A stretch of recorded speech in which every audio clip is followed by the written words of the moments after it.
안녕하세요. 다문화 사회와 나쁜 것의 윤리학 세 번째 영상입니다. 첫 번째 영상에서는 자문화 중심주의와 다문화주의, 다른 말로 하면 자민족 중심주의와 다원주의, 자문화 중심주의와 인권 개념에 대해서 살펴보았고요.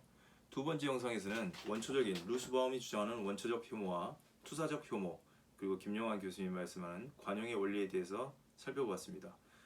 누스바움과 김영환 교수님이 말하는 인류애와 관용의 원리는 좋은 것의 윤리학으로 포함될 수 있습니다. 왜냐하면 나쁜 것을 멈추게 하는 게 아니고 더 적극적으로 어떤 선한 행동을 하는 것, 그리고 좀 더 긍정적인 행동을 하는 것을 주장한다는 점에서 좋은 것의 윤리학이라고 할 수 있습니다. 그러나 우리가 살펴볼 나쁜 것의 윤리학은 타자의 고통을 그리고 잔인성을 넘어서는 겁니다. 그걸 외면하지 않고 남에게 적극적으로 해를 끼치지 않는 것, 타인에 대한 해악을 끼치지 않는 것을 중심으로 하는 윤리라고 할 수 있습니다. 그래서 첫 번째 영상과 두 번째 영상과 연결돼서 세 번째 영상, 나쁜 것의 윤리학에 대해서 함께 살펴보겠습니다. 예수님의 관점은 하나님 사랑과 인간 사랑입니다. 인간 사랑은 인류애를 실천하라는 말로 요약될 수 있겠습니다. 이 인류애를 실천하라는 예수님의 관점은 오늘날 혐오주의를 넘어서려는 누스바움의 인류애에서 재현된다고 할 수 있습니다. 혐오주의에 벗어나기 위한 대안으로 누스바움은 상상력과 존중이 어우러진 인류애를 주장합니다. 반면 김영환 교수님은 반대와 용납의 결합의 행위이자 사람에 의한 행위인 관용의 교육이 시급하다고 주장합니다. 어쨌든 혐오가 원초적이든 투사적이든 혹은 불관용적이든 다양한 혐오주의는 도덕적 문제에서 법적 문제로 부각되기 전까지, 금지되기 전까지는 끊임없이 발생할 것입니다. 도덕의 문제에서는 법적 문제가 아니기 때문에 법적으로 제재해도 문제가 발생하지만 제재하지 않으면 더 많은 혐오주의가 발생할 수 있다는 것입니다. 인간을 포함한 어떤 유기체도 고립적인 삶을 살 수가 없습니다. 고립적 삶으로는 생존 유지가 안 되는 거죠. 모든 유기체, 모든 생명체는 타자를 포함한 외부 환경과의 지속적인 이렇게 상호작용하면서 생존하고 성장한다고 할 수 있습니다. 도덕의 문제는 이러한 상호작용에 개입하는 인간들 간의 관계를 규명하는 데서 출발합니다. 인문학적 담론 혹은 철학적 담론과 마찬가지로 도덕적 담론은 인간에 대한 이론입니다. 누스바움과 김영환도 말했듯이 근원적으로 종으로서의 인간에 관한 담론입니다. 도덕적 담론은 동물에 관한 담론이 아니고 인간에 관한 담론이라는 거죠. 인간에게 부합한 도덕 철학은 인간을 도덕적 문제 해결에 상상적 과정을 수행할 수 있는 신체화되고 문화적으로 내재화된 도덕적으로 고도로 복잡한 유기체에 관한 이야기를 하는 것입니다. 다시 정리하면 인간에게 부합한 도덕 철학은 인간을 도덕적 문제 해결의 상상적 과정을 수행할 수 있는 신체화되고 문화적으로 내재화된 고도로 복잡한 유기체로 간주할 수 있을 것입니다. 이러한 자연주의 시각에서 떠오르는 견해는 반절대주의적이며 오류주의적이지만 여전히 우리가 어떤 종류의 인간이 되기 위해 애써야 하는지 또 어떤 세계를 실현해야 할 것인지에 관해서 안내해 줄 수 있는 것입니다. 이 실용주의를 집대성한 두이의 이론은 도덕적 사유를 특정한 시점에 우리에게 열려있는 가능한 행위 방향에 대한 극적인 상상적 연습의 한 형태로 보여줍니다. 두이는 보편적 명명이나 보편적인 도덕적 이상을 우리의 도덕적 탐구나 문제 해결의 근거로 작용하는 공유된 도덕적 상상력으로 대체하고 있습니다. 이런 점에서는 누스바움이 말하는 상상력이 같이 연결된다고 볼 수 있겠습니다. 누스바움보다 존 두이란 분이 또 훨씬 이전 사람입니다. 두이는 그 도덕 원리를 사람들이 과거의 도덕적 사유 안에서 중요하다고 받아들였고 또 그렇게 받아들였던 숙고들의 요약으로 간주합니다. 이 숙고들의 요약은 결코 절대적인 도덕들의 규칙이 아닙니다. 상대적인 거죠. 시간과 역사를 통해서 변하는 두이는 유일한 실제적 대안이 지각적이고 감수성 있으며 자기 비판적인 도덕적 상상력을 함양하는 것이라고 봅니다. 이 두이에 따르면 이것은 우리에게 도덕적 원리주의를 포기하고 대신에 도덕적 판단의 적절한 근거로서의 품성, 이해, 감정이입, 창조적인 전망, 함양에 초점을 맞추라고 요구하고 있습니다. 이러한 도덕 이론을 한 걸음 더 나아가면 나쁜 것의 윤리학이라고 노양진 교수님은 제안합니다. 노양진 교수에 따르면 도덕적 탐구의 1차적 과제는 최고선에 대한 탐구가 아니라 규범적 강제성의 경험적 근거를 밝히는 일이며, 이 일은 다시 타인에 대한 나쁜 것의 본성의 구조를 밝히는 문제와 연결되어 있습니다. 이러한 관점에서 전통적 절대주의의 윤리학의 실패는 좋은 것을 통해 뉴스바움처럼 인류애나 관용의 원리 같은 좋은 것을 통해 규범적 강제성의 근거를 확립하려는 시도에서 비롯된 것입니다. 절대주의의 도덕 이론의 핵심적 과제는 최고선, 좋은 것의 근거를 밝히는 데 있기 때문입니다. 절대주의의 도덕 이론은 대부분 경험의 한계를 넘어선 초월이나 선엄, 더 나아가서는 신비적인 것에 의지하여 사변의 길을 택하기도 하고요. 그래서 말합니다. 서구 규범 윤리학의 지배적인 전통은 보편적 도덕 원리의 발견을 1차적인 과제로 삼았습니다. 이러한 구도에서는 20세기 초반 분석 철학의 의미론적 도전에 의해 무너질 때까지 계속 유지됐습니다. 분석 철학이 등장해서 이 도덕적 의미론의 도전을 가하기 전까지 계속해서 무너지지 않고 있었습니다. 규범 윤리학에 대한 분석 철학적 비판의 초점은 도덕 이론을 구성하는 규범적 명제들의 의미론적 근거가 없다는 것이었습니다. 분석 철학자들은 한 명제의 참과 거짓이 그것에 대응하는 세계의 사태에 의해 결정된다고 보았습니다. 이러한 관점에서 무엇을 해야 한다 또는 무엇을 해야 하지 않는다라는 규범적 명제는 인지적 근거를 갖지 않으며 따라서 무의미한 명제가 됩니다. 규범적 명제에 대한 이러한 메타 분석은 정서주의란 이름으로 불렸습니다. 도덕적 경험을 지적 경험 또는 예술적 경험과 같은 여타의 경험과 분리해 주는 것은 규범적 강제성입니다. 도덕적 경험은 뭐뭐 해야 한다 하지 않아야 한다라는 형태를 띱니다. 만약 어떤 경험에 이러한 강제성이 주어지지 않는다면 그것은 개인적 취향이거나 선호의 문제가 될 것입니다. 초월이나 선함에 근거하지 않는다면 이 규범적 강제성을 정당화할 수 있는 가장 유력한 근거는 타인에 대한 해악이라고 할 수 있겠습니다. 타인에 해악을 끼치지 않는 거죠. 적극적으로 타인을 사랑하는 것은 좋은 것의 윤리학에 속한다고 하면 타인에 대해 적극적으로 해악을 끼치지 않는 것, 혐오하지 않는 것이 가장 정당화될 수 있는 근거, 유력한 근거라고 할 수 있겠습니다. 이러한 기준은 밀이 자유론에서 제시한 것입니다. 타인에 대한 해악은요. 밀은 국가가 본래적으로 자유로운 개인에게 부과할 수 있는 강제성의 유일한 근거로 타인에 대한 해악을 제시했습니다. 이런 해악에 주목하는 분이 이제 국내에서는 노양진 교수님인데, 노양진 교수가 주목합니다. 도덕성, 이분의 주목에 따르면 도덕적 이상들이 아니라 밀의 자유주의적 원칙이 제시하는 나쁜 것의 원형인 타인에 대한 해악과 더불어 밀과 매우 다른 두 갈래 길을 가고 있는 레비나스와 로띠가 논의한 타자의 고통과 잔인성 개념이라고 할 수 있습니다. 타자의 고통 그리고 잔인성 개념. 포포에 따르면 잔인성이 가장 큰 죄악입니다. 칼 포포라는 분은 잔인성이 가장 큰 죄악이라고 말합니다. 도덕적인 것에 관한 경험적 탐구의 핵심 과제는 무엇이 좋은가라는 물음에서 이제 도덕에 관한 경험적 탐구의 핵심적 과제는 무엇이 좋은가라는 물음에 답하는 것이 아니라 무엇이 나쁜가라는 물음, 지금까지는 어떻게 하는 것이 좋은가라는 그런 물음을 통해서 최고의 선을 추구했다고 그러면 이제는 무엇이 나쁜가, 무엇을 해서는 안 되는가에 대한 해야 하는 것과 하지 말아야 하는 건데 하지 말아야 하는 쪽을 좀 더 강조하고 있는 것이죠. 무엇이 나쁜가라는 물음에 답해야 되는 겁니다. 이로써 도덕적인 것을 다루는 윤리학은 그전에는 좋은 것의 윤리학이라고 할 수 있겠습니다. 사랑하라, 관용하라, 여러 가지 등등 최고의 선을 추구하라, 보편적 원리에 맞게 행동하라 이런 거였다면 하지 말아야 할 것들. 그래서 도덕적인 것을 다루는 윤리학은 보편적 도덕 원리의 발견이 아니라 금지의 도덕의 영역과 한계를 결정하는 원리와 방법에 대한 탐구로 전환돼야 한다고 주장합니다.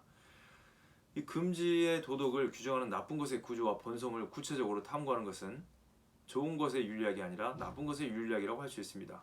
이 나쁜 것의 윤리학은 노양진 교수에 따르면 이렇게 말씀합니다.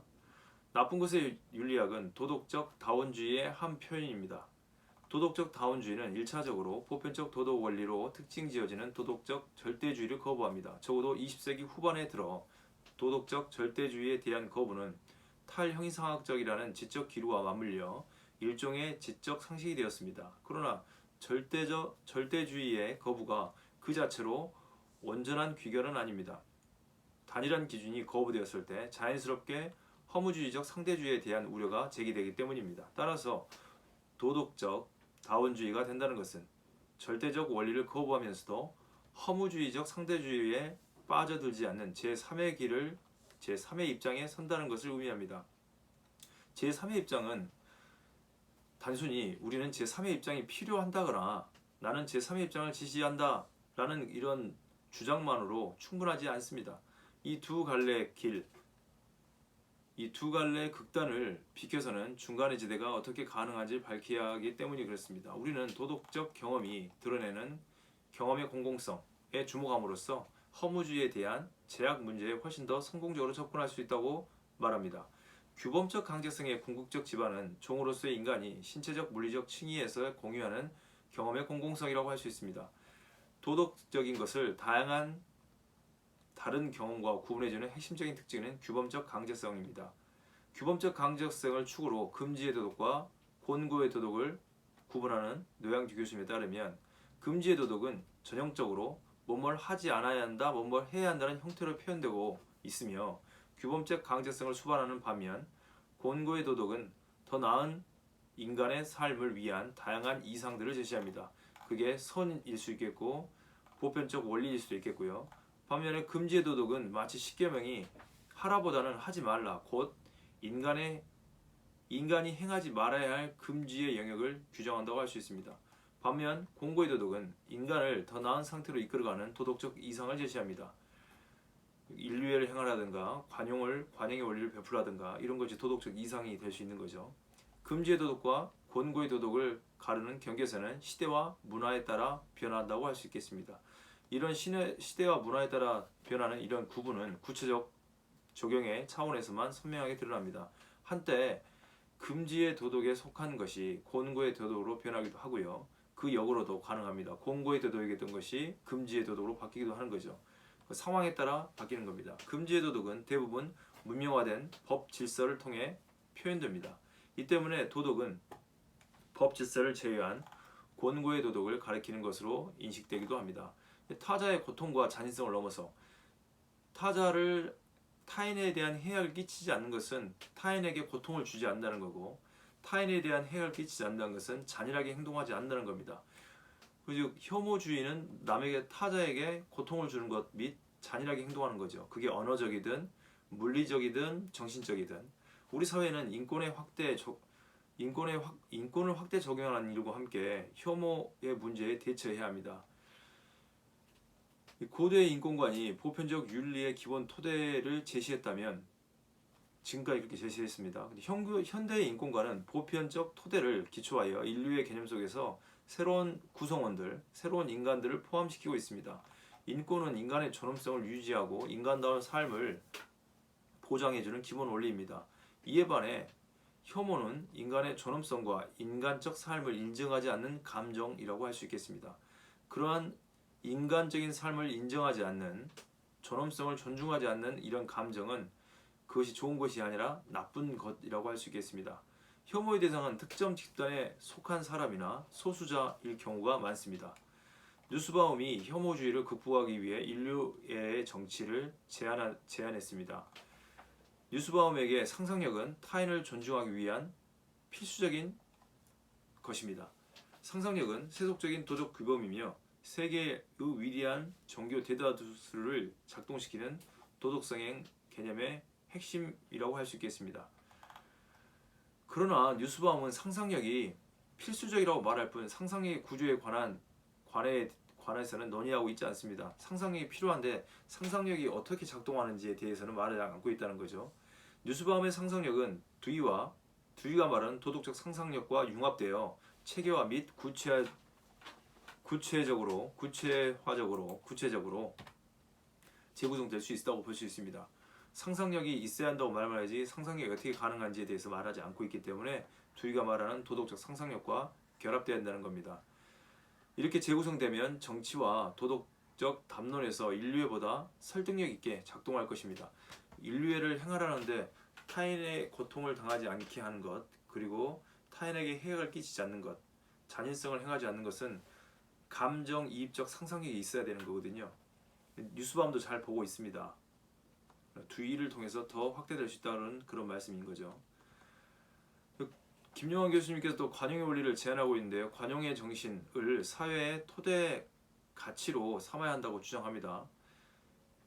그러나 이러한 정신의 결핍, 관용 정신의 결핍은 다원주의 사회의 이행을 막는 장애물이며 다원주의 사회의 성패는 관용 정신의 실현에 달려 있다고 주장하는 거죠. 그러나 이런 관용의 원리의 문제는 도덕적 개념으로서의 관용이 도덕적 회의주의와 윤리적 상대주의와 괴를 같이 한다고 말할 뿐 그것이 도덕적 회의주의와 상대주의의 분기를 어떻게 제약하고 있는지에 대해서는 논의하지 않고 있습니다. 정리하면 유수범과 김용환 교수님이 제안하는 인류애와 관용은 포괄적 의미에서 권고의 성격만은 있을 뿐 금지의 성격을 갖지 못한다는 한계점을 예포하고 있습니다. 혐오의 표현과 혐오 행위를 막기 위해서는 공고의 도덕과 함께 하지 말라는 강제성이 있는 금지의 도덕이 필요합니다. 정신적이든 신체적이든 타인에게 해악을 미치거나 잔인하게 행동하는 것은 하지 말아야 될 나쁜 것에 해당하는 것입니다.